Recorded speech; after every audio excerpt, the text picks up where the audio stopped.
So R.I.P. Rickey Henderson. Rickey Henderson, Baseball Hall of Famer, has just passed away. 2024 was a rough year for the baseball legends. Oh, yeah. I'm going to just tee it up, and then I'm going to let you guys talk on this. But Wille Mays, 2024 got him. Probably he's number one on my baseball list of all time, best player ever. Then they got the Hit King and Pete Rose, Phillies legend, and now the Steal King in Rickey Henderson. Bones, thoughts on Rickey? I really didn't see him play much. Like he was older when, like back in the 2000s, like he was like later part of his career. But just hearing the stories, everybody, my favorite one is the Harold Reynolds one when he called him up.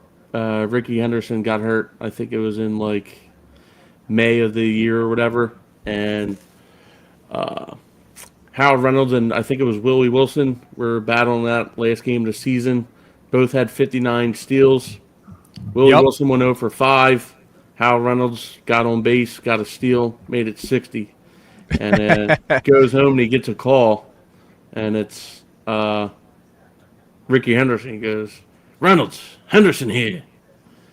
He goes, "You ought to be ashamed of yourself. Rickey had 60 by the All-Star break," and hung up the phone. Yeah, his stolen bases records are just ridiculous. Yeah, that's it's like Tony Gwynn levels of like his baseball stats. And we have a guy that replicated him, and Jimmy Rollins here. That was his favorite player growing up. Yeah, out in the Oakland, the Bay Area. So good call there. Hit home for him a little bit, I'm sure. So it's tough day. I think there was way more Hall of Famers that passed away this year besides the three named. But they're the big three. I mean, that's a big three, right? I'm telling you, it's got to be close to 10 that died this year. Rough year, and we'll go back and revisit that. Slim, anything you want to add on Rickey? I know we just hit on a lot there. No, I think, well, again, I was younger when Henderson was leaving his prime, but Henderson was a person who had longevity. So he was playing in the minor leagues, I think, when I was 12 to 14 years old. 25-year career. Yeah, and I just remember SportsCenter still kind of covering what he was doing there.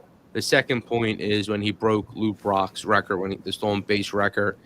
It's crazy that he got an interview. He broke the record, and then mid-game he gave an interview, right, at second base, saying he's now the greatest. I think that quote's a little misinterpreted. Everyone always says, "Oh, the greatest," but he really was saying he was the greatest base stealer of all time at that point. And besides that, that's kind of what I remember of Rickey Henderson. But now when I'm looking at it, I think he's the all-time run scorer. So if you're the guy, he is. So I believe Don Mattingly. I read a couple amazing quotes from a lot of his teammates, and Don Mattingly is like, he's the greatest player he played with because, let's put it frankly said, he scored runs. You couldn't pitch to him, and then if you walked him, you're pretty much putting a guy on second or third base, and then he's scoring runs, and we all know runs win baseball games. So, long live one of the greatest baseball players. His memory's certainly not going to die anytime soon, especially with his personality and all the stories that are going to be shared. Amen to that. Richie Allen, about time in the Hall of Fame. Michael Przybishevsky, amen to that as well in the comments. Thank you for that. Guys, we alluded to this in the beginning of the show, and let's dive right in. Who was faster? Steve Costello in the comments here. Rickey Henderson or Roman Quinn? That's a really good question. Roman Quinn was fast. Nice little Roman Quinn. I did not expect a Roman Quinn shout out today.